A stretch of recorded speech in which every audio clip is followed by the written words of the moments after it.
प्रसूतीच्या वेळेला ना caesarean section हे श्रीमंत लोक नेहमीच नैसर्गिक डिलिव्हरीपेक्षा जास्ती वापरतात.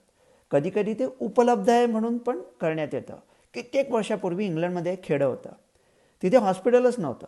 तिथे अचानक मोठं हॉस्पिटल बांधलं, ऑपरेटिंग रूम, सर्जन, आणि त्या गावातले सिझेरियनची जी संख्या होती ती खूप वाढली.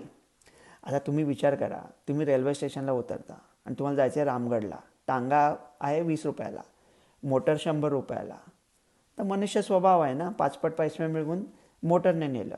तुम्ही म्हणाला हां म्हणजे डॉक्टर पैसा करतायत. पण अहो तुम्ही विचार करा, कधी श्रीमंत बाई आहे, सिझेरियन सेक्शन तुम्ही कधी करता की बाबा प्लॅसेंटा प्रिव्हिया, माल पोझिशन, मल्टिपल प्रेग्नन्सीज, काय कॉम्प्लेक्स फिटल डिस्ट्रेस, तर तुम्ही नैसर्गिक करायला गेलात आणि काही कॉम्प्लिकेशन झालं, मग तुम्ही परत डॉक्टरला कचाट्यात पकडणार की सिझेरियन अवेलेबल होतं, मग तुम्ही नैसर्गिककडे का गेलात.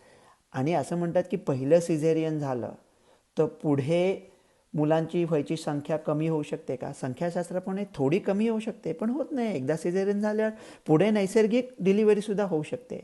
आणि अहो एखाद्या बाळाचा जन्म होतो ना पहिल्या, तेव्हा ते बाळ नाही जन्माला येत, त्या क्षणी एक आई जन्माला येते.